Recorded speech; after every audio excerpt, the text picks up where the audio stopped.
Do you ever feel overwhelmed by the sheer volume of information shooting at you every day?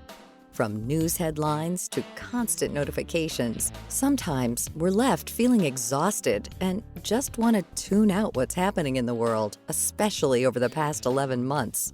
The pandemic has created a constant stream of updates, from daily death tolls and infection rates to hopeful treatments on the horizon. Each of these segments package up snippets of information that try to grab our attention. But how often do eye-catching statistics lead to further thought? Or is it easier just to consume, assume, and move on? We don't ask enough questions. We don't look for context. We're not curious enough about what's really going on. We just want to leap to some quick conclusion in order to win an argument. And most of all, we react emotionally. We react with anger, or we feel vindicated. This proves we're right.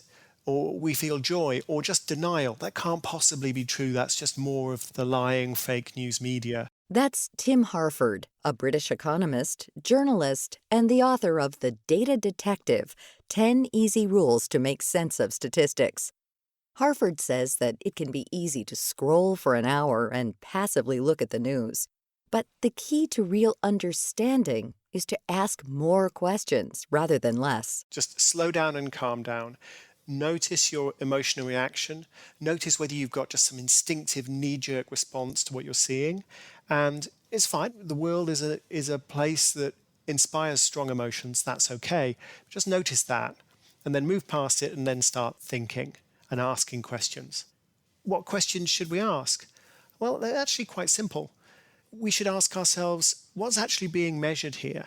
So when we're looking at, could be anything from a budget deficit to a case fatality rate, do we actually understand what the thing is that's being discussed? Do we have a sense of the definition?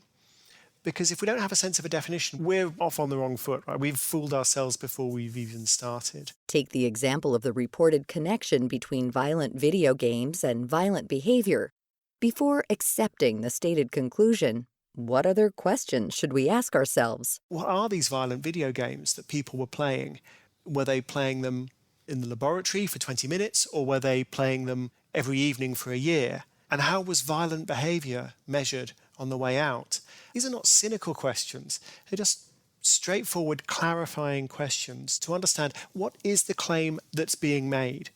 If you don't understand the claim that's being made, who cares whether it's true or false? You've got nowhere. So those questions really help. Harford says the public often sees eye-grabbing headlines that contradict one another and point to different sides of an argument. But it's important to go past the surface conclusions into why you should believe their results or why you should remain a skeptic. You should be asking, where does this body of work come from? Why are economists approaching this question by looking at this kind of data? Why are psychologists studying human behavior in the following way? And again, a good science journalist will give you that context, will explain why it is that they're doing what they're doing. And at that point, you can judge for yourself, oh yeah, that makes sense, or I see the limitations here. One example that Hartford points to is the blown-up coverage of medical research by journalists. Many people are familiar with the sensationalized reports of a miraculous new diet, or how our favorite indulgences like wine or chocolate will actually keep us healthy. But this trend of jumping onto exciting headlines backed by little hard evidence muddies the field and can lead to confusion and distrust from the public. So much medical research is reported very breathlessly by the media. They're breathlessly repeating a press release from a university. The university is, of course, the university press office is trying to get maximum attention. And when you look and you look and you look and you dig down, you realize, actually, this study was done in mice. I had assumed it was done in human beings, but it was done in mice. Or even, this study was actually done in a test tube or a Petri dish. And to read the breathless headlines, you would think that some massive medical breakthrough was just around the corner. You look a little bit closer, you realize, interesting. As with so much of the world, it's a little bit more complicated than the initial headline makes it seem. So the next time you read a news article and the text says, according to this study, or new study finds, click on the link and read more about the research itself from the primary source. The journal where the study is published will give much more clarity and context than an article or TV story. It helps to start by reading the abstract of the paper and then work your way down. I actually want to find out how the scientists tried to find out what they found out. When we view it like that, rather than saying, oh, I want to win an argument with my teenage son about how many computer games he plays, if we view it instead, I want to understand the world, I think it's a much healthier way to be processing the information that's all around us. This deeper curiosity is important in today's landscape, where there are so many varied sources of information, each adding their own twist to a topic. And it's not just coming from media outlets, but also on social media and from the bubble of people we interact with on a daily basis.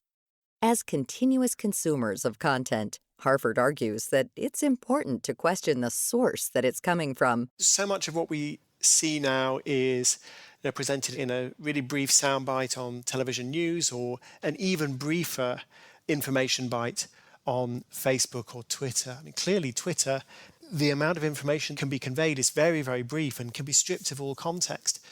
But even on Twitter, you can see incredibly clear communication. I mean, I'm a proper nerd, right? So I follow epidemiology Twitter. And on epidemiology Twitter, the epidemiologists talk with each other about the latest research. They link to the papers. They put up the graphs. They write long threads. And they talk to each other. And you can see respected epidemiologists agreeing or disagreeing with each other. Sometimes what goes viral on Twitter and other social media platforms is not completely accurate or the best source of information.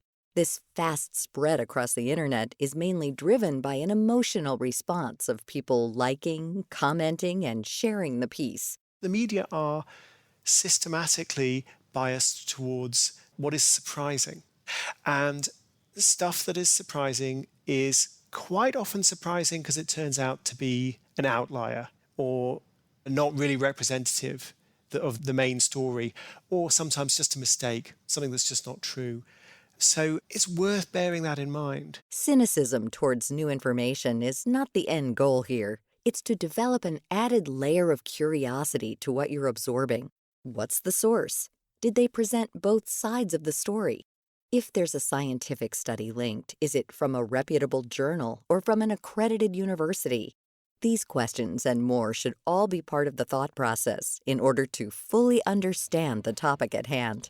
To find out more about our guest, Tim Harford, you can visit viewpointsradio.org. Also, check out his new book, The Data Detective, 10 Easy Rules to Make Sense of Statistics, available online and in bookstores now. This segment was written and produced by Amira Zaveri, studio production by Jason Dickey. I'm Marty Peterson. Viewpoints returns in just a moment. Did you know 1 in 4 small businesses will close due to cash flow difficulties or lack of access to capital? But they don't have to. According to Lauren Schifrin of Revolution Capital, the country's leading provider of factoring and cash flow financing, there's a safe and easy way to access your capital immediately without hurting your bottom line. It's called factoring. We buy your invoices and pay you same day. That provides you with the immediate liquidity and access to the capital you need to grow your business. Because now more than ever, companies should have a finance partner that's on their side. Revolution Capital provides flexible funding options to small to medium-sized businesses that would like immediate access to capital, and they respect your business relationships to help you succeed and grow. Find out more at revinc.com. That's REVINC.com.